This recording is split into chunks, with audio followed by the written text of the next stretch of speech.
उसके हित की सीख की बात नहीं कहते तथा उसे प्रसन्न रखने के लिए केवल मीठी मीठी बातें करते हैं।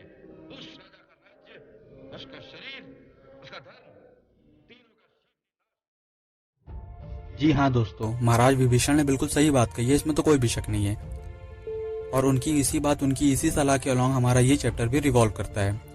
और कभी कभी तो ऐसा लगता है जैसे मानो राइटर ने उनकी इसी सलाह को ध्यान में रखते हुए चैप्टर इमेजिन कर लिया हो। नमस्कार दोस्तों, एक बार फिर से स्वागत है आपका आपके अपने चैनल में। और आज हम पता लगाएंगे सीबीएसई क्लास 12 की इंग्लिश की बुक विस्तास के सेकेंड चैप्टर के कंटेंट का, that is the tiger king. Video में हमेशा की तरह वर्ड मीनिंग्स होंगे, ओवरव्यू होगा, paragraph wise explanation, character map, point wise quick revision होगा। और इन सभी की हेल्प से मैं आपको ये चैप्टर पूरी अच्छी तरीके से समझा दूंगा।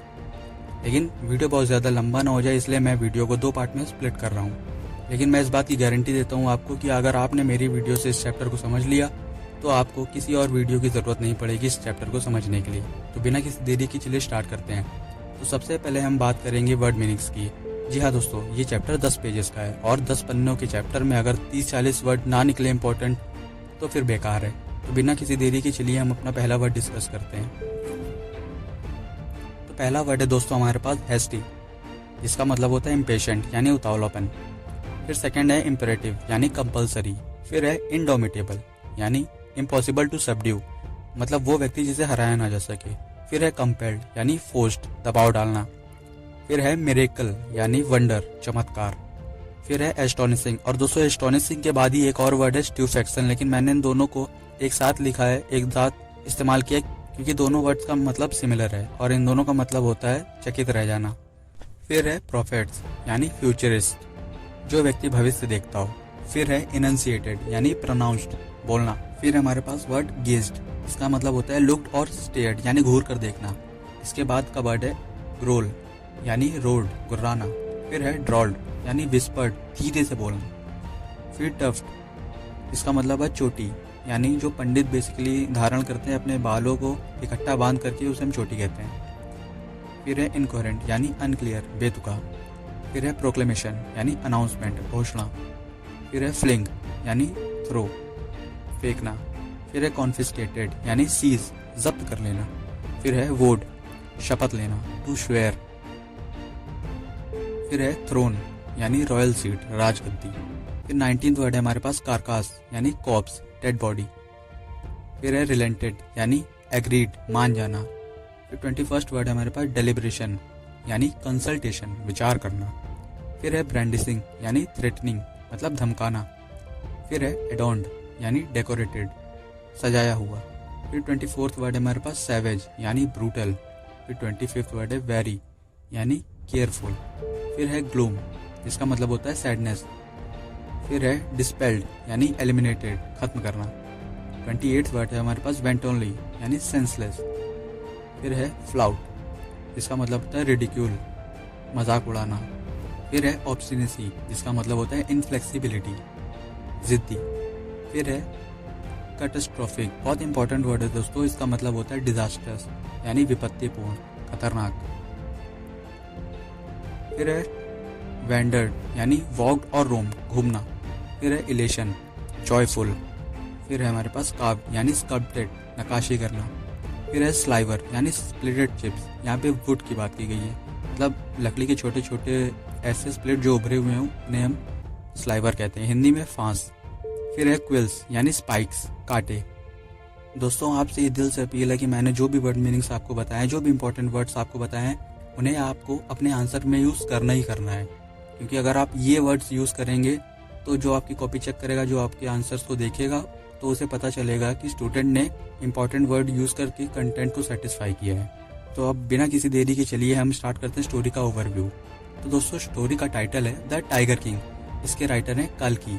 इनका पूरा नाम है रामास्वामी अय्यर कृष्णमूर्ति, लेकिन ये नाम लेने में किसी को दिक्कत ना हो, किसी को मुश्किल ना हो, इसीलिए इन्होंने अपना एक पेन नेम, एक शॉर्ट नेम पिक कर लिया है, जो कि है काल्की। और ये वही नाम है जिससे ये अपनी बुक्स वगैरह पब्लिश करवाते हैं और इसी नाम से फेमस है। ये चैप्टर एक सैटायर है, यानी कि एक आयरॉनिकल स्टोरी है जिसमें समाज के बड़े बड़े मुद्दों को बहुत ही सरल, सहज और मजाकिया तरीके से लोगों को समझाया जाता है। कहानी में कहीं चमत्कार, कहीं मजाक, कहीं बातचीत करने का अलग अलग ढंग और सबसे ज़रूरी बात सीख है। इसलिए कहानी में अलग अलग टोन है और कई सारे फेस हैं। इसलिए मेरी ये ड्यूटी बनती है कि मैं आपको स्टोरी ठीक उसी तरीके से नरेट करके समझाऊं जिस तरह से उसका टोन है। तो आपसे ये रिक्वेस्ट है कि वीडियो को पूरा ज़रूर देखिएगा ताकि आप स्टोरी को अच्छे से माइंड से कनेक्ट कर सकें। तो ये स्टोरी रिवॉल्व करती है एक महान महाराजा के अलॉन्ग जो अपनी शक्तियों के दम पर अपनी मौत को टालने की कोशिश करता है। कहानी में सर जिलानी जंग बहादुर ही वो महाराज हैं जो महज 10 दिन के होते हुए ही अपने इनक्रेडिबल पावर्स को शो करना स्टार्ट कर देते हैं और तभी उन्हें एस्ट्रोलॉजर द्वारा ये प्रेडिक्शन दी जाती है कि उनकी मृत्यु बाघ से होगी, यानी बाघ ही उनकी जान लेगा और बाघ से उनकी जान को खतरा होगा। अब ये सुनकर उस प्रेडिक्शन को वो गलत करने में लग जाते हैं और बेतुकी ठहराने में लग जाते हैं और पूरे चैप्टर में हमें यही पता चलेगा। तो आपको क्या लगता है, क्या एस्ट्रोलॉजर की प्रेडिक्शन सच होती है? क्या किंग उस प्रेडिक्शन को रॉन्ग प्रूफ कर पाते हैं? और स्टोरी से हमें समाज के बारे में ऐसा क्या सीखने को मिलता है? तो चलिए पता लगाएं।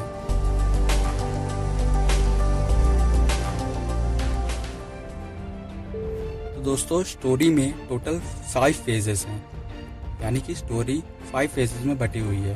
तो चलिए हम पहला फेज स्टार्ट करते हैं। ये कहानी शुरू होती है प्रतिबंधपुरम से और इसके महाराजा ही इस कहानी के हीरो हैं।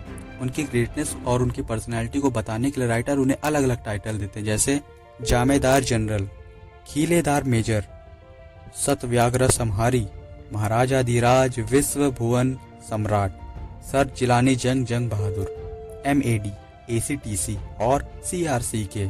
अब दोस्तों इन तीनों शॉर्ट फॉर्म्स का मतलब मैं आपको बताता हूँ। MAD यानी म्यूचुअली एश्योर्ड डिस्ट्रक्शन और म्यूचुअली डिस्ट्रक्शन, जिसका मतलब होता है राइटर हमें ये समझाना चाहते हैं कि महाराजा की शक्ति इतनी है कि उनसे जो भी बैर करे, उनसे जो भी दुश्मनी लेगा उसका सर्वनाश हो जाएगा, महाराज उसे तबाह कर देंगे। फिर दूसरा है ACTC, जिसका मतलब होता है asynchronous transfer of control threading, और लास्ट है CRCK, इसका मतलब होता है Christian reform church of Kingston. तो ये अलग अलग टाइटल देके राइटर महाराजा की ग्रेटनेस को बताते हैं, लेकिन इन सब टाइटल के अलावा राइटर उन्हें एक छोटा सा टाइटल और देते हैं जो उनकी ग्रेटनेस को बिल्कुल सेटिस्फाई करता है, that is the tiger king. दूसरे पैराग्राफ में राइटर ये लिखते हैं, I have come forward to tell you, मतलब वो हमें ये बताने आए हैं कि वो महाराज टाइगर किंग के नाम से क्यों जाने जाते थे। और फिर वो लिखते हैं कि उनका ऐसा कोई इरादा नहीं है कि मैं आपको ये स्टोरी का एंड ना बताऊं, यानी आखिरी में धोखा देकर भाग ना जाऊं, ऐसा उनका कोई भी इरादा नहीं है। और मुझे स्टोरी को पूरा करने से स्तूका बॉम्बर भी नहीं रोक सकता। स्तूका बॉम्बर दोस्तों जर्मन फाइटर एयरक्राफ्ट है जो कि काफ़ी पावरफुल होता है, और इसीलिए उन्होंने यहाँ पर उसका एग्जाम्पल लिया है कि अगर स्तूका बॉम्बर भी चाहे तो वापस जा सकता है, लेकिन मैं अपनी स्टोरी पूरी किए बिना यहाँ से कहीं नहीं जाने वाला। और इसी के साथ सेकंड पैरा खत्म हो जाता है और तीसरे पैराग्राफ में राइटर ये लिखते हैं कि शुरुआत में ही टाइगर किंग की ज़िंदगी से जुड़ा एक अहम पहलू है जिसको आप सबके सामने लाना बहुत ज़रूरी है। एवरीवन हु रीड्स, यानी जो कोई भी उन महाराजा टाइगर किंग के बारे में पढ़ता है उसकी ऐसी इच्छा होती है कि वो उस शख्स से फेस टू फेस मिले, but there is no chance of its fulfilment, यानी उनकी इच्छा पूरी नहीं हो सकती है। क्यों? एज Bharat said to Ram about Dasharath, यानी महाराज भरत ने जो श्री राम से कहा था महाराज दशरथ के बारे में, क्या कहा था उन्होंने, ये आप खुद ही सुन लीजिए। बोलो भरत। पिताश्री। कहो भरत पिताश्री कैसे हैं? मेरे हृदय में संशय उठ रहे हैं।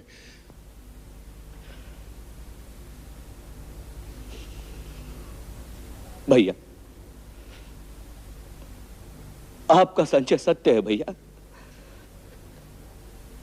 पिताश्री हम सबको छोड़कर परलोक सिधार गए। जी हाँ, the tiger king has reached the final abode, यानी टाइगर किंग भी उन सभी जीवित प्राणियों से कहीं ऊपर पहुंच चुके हैं, या दूसरे शब्दों में कहें तो वो उनकी मृत्यु हो गई है, वो अब मर चुके हैं, वो इस दुनिया में नहीं रहे। अब बात करते हैं पैराग्राफ 4 की। अब उनकी मौत कैसे हुई, ये एक रोचक और इंटरेस्टिंग फैक्ट है जो स्टोरी के एंड में ही बताया जा सकता है।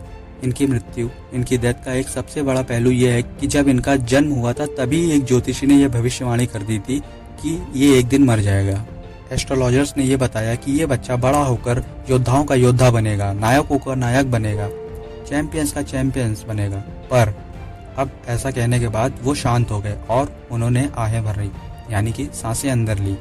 और इसके बाद जब उन पर दबाव बनाया गया कि वो अपनी बात को पूरा करें, अपनी बात को कंटिन्यू करें, तब एस्ट्रोलॉजर्स ने बताया कि कि ये तो एक बहुत ही बड़ा सीक्रेट है जो किसी को भी किसी भी कीमत पर रिवील नहीं करना चाहिए। लेकिन अब जब आप इतना फोर्स कर रहे हैं, इतना दबाव डाल रहे हैं, तो हम बताते हैं आपको कि ये बच्चा जिस स्टार के अंदर पैदा हुआ है, जिस नक्षत्र में पैदा हुआ है, वो एक दिन मर जाएगा। और उसी वक्त एक हैरान कर देने वाला चमत्कार हुआ जिसने सभी को हैरान करके रख दिया। एक हैरान कर देने वाला वाक्य उस 10 दिन के बच्चे जिलानी जंग बहादुर के मुंह से निकला। जी हाँ, 10 दिन के बच्चे के मुंह से। यानी कि महाराज ने अपने पावर को शो करना स्टार्ट कर दिया था। उन्होंने कहा, ओ वाइस प्रोफेट्स, यानी हे समझदार पंडितों। अब ये सुनकर हर कोई वहां अपनी जगह पे एकदम जमा हुआ खड़ा रह गया। अब उन्होंने एक दूसरे की तरफ पलके झपकाते हुए देखा कि ये किसने बोला है। और फिर से आवाज आती है, O wise prophets, it was I who speak, यानी ये मैं हूँ जो बोल रहा हूँ। और जब उसने ये ऐसा बोला तब लोगों के मन में शक खत्म हो गया था कि ये और कोई नहीं बल्कि ये सिर्फ 10 दिन का बच्चा ही इतनी साफ और इतनी क्लियर आवाज में बोल रहा है। और ये सुनने के बाद ही चीफ एस्ट्रोलॉजर ने तो अपने चश्मे उतार दिए और उस बच्चे की तरफ घूरने लगे।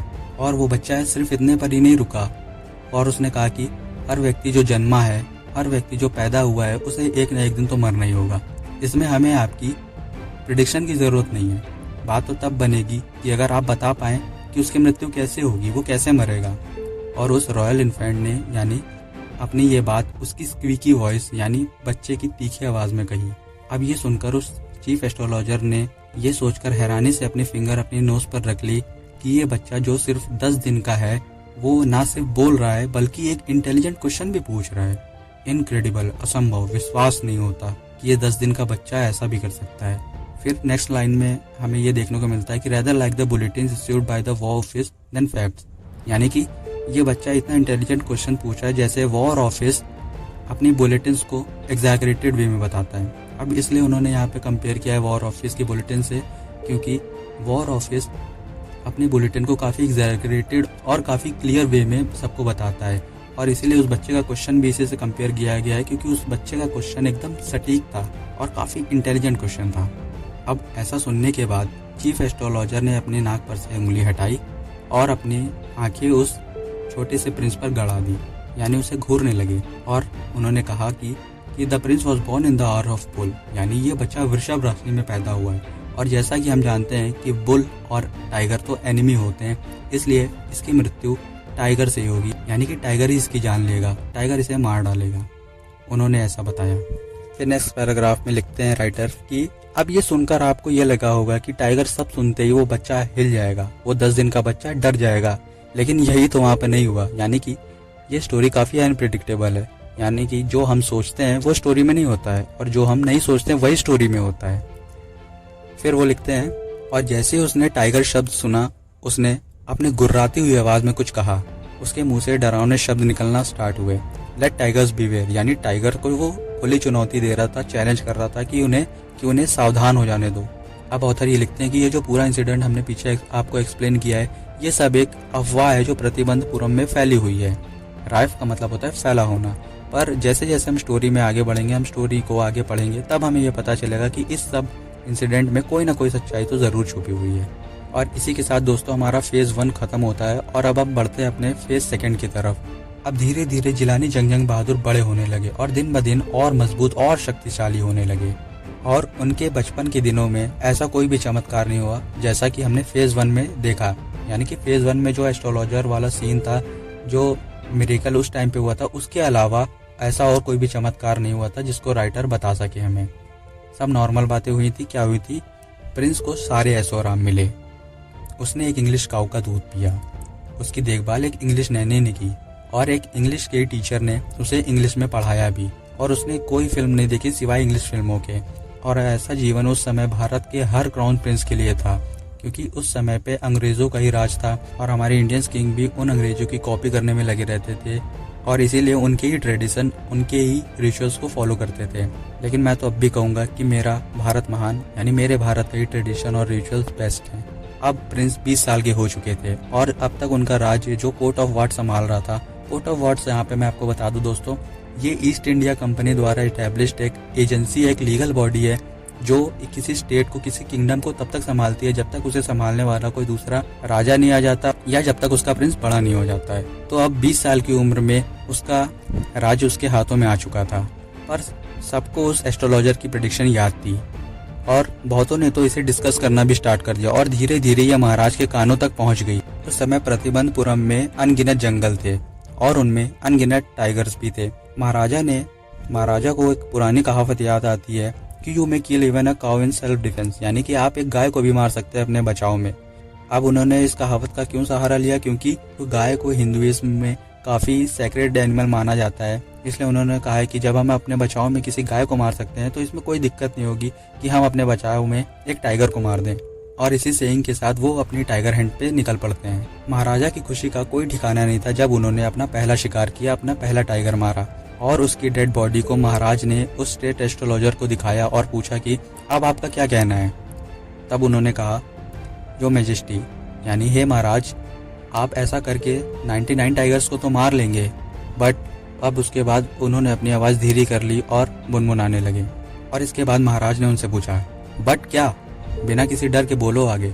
उन्होंने कहा कि आप 99 टाइगर्स को तो मार लेंगे, पर आपको 100 टाइगर्स से काफ़ी सावधान रहना होगा। अब इसके बाद राजा ने शान से बोला, तब क्या होगा कि अगर मैं 100 टाइगर को भी मार दूं? अब इसके बाद वो एस्ट्रोलॉजर थोड़ा चैलेंजिंग वे में बोला कि अगर आपने ऐसा कर दिया तो मैं अपनी सारी एस्ट्रोलॉजी की किताबों को आग लगा दूंगा, मैं अपने बालों को छोटा कर लूंगा, अपनी चोटी को काट दूंगा और एक इंश्योरेंस एजेंट बन के घूमूंगा। और ऐसा उस एस्ट्रोलॉजर ने एक बेतुके अंदाज में कहा। और इसी इंसिडेंट के साथ हमारा फेज 2 भी खत्म होता। और अब हम बात करते हैं अपने फेज 3 की। अब हमें फर्स्ट लाइन में ये देखने को मिलता है, फ्रॉम दैट डे ऑनवर्ड, यानी कि उस दिन से जिस दिन उस एस्ट्रोलॉजर ने महाराज को ये चैलेंज दिया, उसी दिन से प्रतिबंधपुरम के सारे टाइगर्स का खुशी मनाने का टाइम आ चुका है। यानी कि इस लाइन में भी आयरनी क्रिएट की गई है और ये बताया गया कि जहाँ एक तरफ महाराज उन टाइगर्स को मारने के लिए निकल पड़े हैं, उसी दौरान वो सेलिब्रेशन मना रहे हैं। यानी कि एक मजाकिया वे में इस लाइन को बताया गया। अब क्योंकि महाराजा को 100 टाइगर मारने थे, इसीलिए उन्होंने अपने राज्य में टाइगर हंटिंग को बैन कर दिया और उनके अलावा और किसी को टाइगर मारने की अनुमति नहीं थी। और इसी के लिए उन्होंने एक प्रोक्लेमेशन यानी घोषणा की कि अगर किसी ने भी किसी टाइगर की तरफ एक पत्थर भी फेंका, छोटा सा पत्थर भी फेंक दिया, तो उसकी सारी संपत्ति हम जब्त कर लेंगे। महाराजा काफ़ी फोकस हो चुके थे और अपने एम को पूरा करने के लिए उन्होंने शपथ ली कि वो पहले 100 टाइगर्स को मारेंगे और फिर तब किसी दूसरे काम की ओर ध्यान देंगे। अगले पैराग्राफ में राइटर ये बताते हैं कि वो जब टाइगर्स को मारते थे तो ऐसा नहीं था कि उन्हें किसी भी खतरे का सामना ना करना पड़ता हो। अरे कई बार तो ऐसा भी होता था कि उनकी बंदूक से निकली गोली का निशाना चूक जाता था और वो टाइगर उनके ऊपर जंप करके उनके ऊपर हमला कर देता था। और इसके बावजूद भी हमारे महाराज, हमारे टाइगर किंग उस बीच से खाली हाथों लड़ते थे और हर बार की तरह महाराजा ही जीतते थे।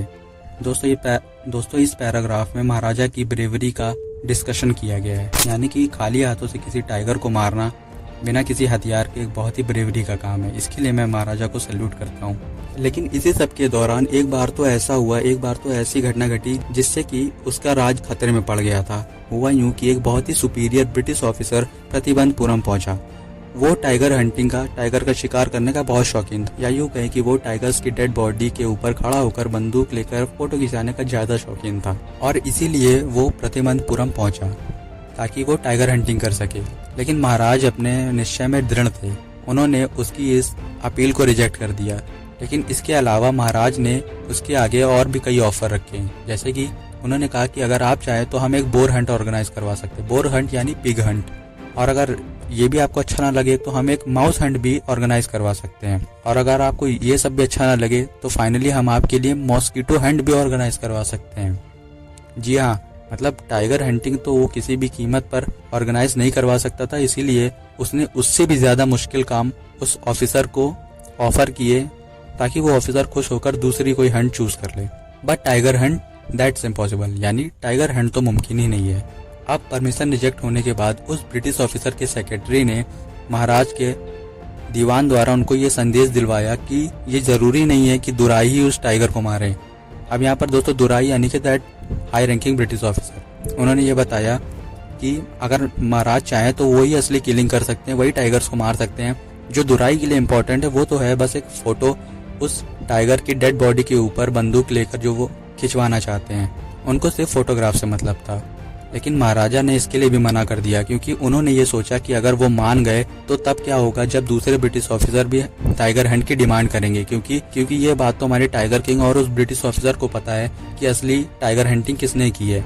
अब क्योंकि महाराजा ने उस ब्रिटिश ऑफिसर को, उस हाई रैंकिंग ब्रिटिश ऑफिसर अपनी इच्छा पूरी करने से मना कर दिया था, तो उनका राज्य खतरे में पड़ गया था, वो अपना राज्य खो सकते थे। और इसी से बचने के लिए महाराज और दीवान ने इस मुद्दे पर काफी गहन विचार किया और परिणाम स्वरूप उन्होंने कलकत्ता के एक ब्रिटिश कंपनी के एक ज्वेलर को ये टेलीग्राम पहुंचवाया कि महंगे महंगे हीरो के अलग अलग डिजाइन की अंगूठियों के कुछ सैंपल जल्द से जल्द भिजवा दिया जाए। और ये टेलीग्राम पहुंचते ही उस ब्रिटिश कंपनी के ज्वेलर ने कुछ 50 अंगूठियां उनके यहाँ पहुंचवा दी और इन 50 अंगूठियों के बक्से को महाराजा और दीवान ने सीधा उस ब्रिटिश ऑफिसर की वाइफ के यहाँ भिजवा दिया। महाराजा और दीवान ने ये सोचा कि दुरायसानी मतलब उस ब्रिटिश ऑफिसर की वाइफ। महाराजा और दीवान ने ये सोचा कि दुरायसानी इन 50 अंगूठियों में से कोई भी 1 या 2 अंगूठी रख लेंगी और बाकी का हमें वापस भेज देंगी। जी हाँ, ये दोनों तो मतलब कुछ इस तरह की से सोच रहे थे कि प्याला भर के चम्मच के साथ बिल्ली के आगे दूध भर के रख देंगे और ये सोच रहे थे कि बिल्ली चम्मच से दूध पिएगी और बाकी का बचा हुआ दूध वापस कर देगी उन्हें। मतलब ऐसा भी कभी होता है, बिल्ली के आगे अगर पूरा प्याला भर के दूध रखोगे तो पूरा ही पिएगी ना, वो वापस क्यों करेगी? ये तुम कैदी भाई की तरह क्यों रोस्ट कर रहे हो? तुमको चैप्टर एक्सप्लेन करने के लिए बोला है, चलो चैप्टर एक्सप्लेन करो चलो। अरे सॉरी। और जैसे ही वो 50 अंगूठियों का बक्सा महारानी के पास पहुंचा, उन्होंने बिना कोई वक्त गवाए, बिना किसी देरी के महाराजा के यहाँ ये मैसेज भिजवा दिया, thank you very much for your gifts. यानी 50 को की 50 अंगूठियां उन्होंने रख ली थी और अब महाराजा को बड़ा बिल आने वाला था। और वही हम नेक्स्ट पैराग्राफ में देखेंगे कि महज 2 दिन के अंदर ही अंदर महाराजा को ब्रिटिश ज्वेलर कंपनी की तरफ से 3 लाख रुपए का बिल आ गया था। लेकिन अगर 3 लाख रुपए देकर किसी राज्य को बचाया जा सकता है तो इसमें बुराई क्या है? और यही बात सोचकर हमारे टाइगर किंग खुश भी थे और उन्हें होना भी चाहिए। तो इसी के साथ दोस्तों फेज 3 भी खत्म होता है और इसी के साथ फर्स्ट वीडियो यहाँ पे कंप्लीट होती है। आई होप आपको ये वीडियो अच्छा लगा होगा। बाकी का पोर्शन हम नेक्स्ट वीडियो में कवर कर लेंगे और वो वीडियो भी जल्द से जल्द आ जाएगा। और इसीलिए दोस्तों आपसे ये रिक्वेस्ट है कि अगर आपको ये वीडियो पसंद आया है तो लाल वाले सब्सक्राइब बटन को मार के काला कर दीजिए और काले वाले लाइक बटन को मार के नीला कर दीजिए। मिलते हैं आपसे इसी चैप्टर के नेक्स्ट वीडियो में। तब तक के लिए जय हिंद, जय Bharat and thanks for watching the video.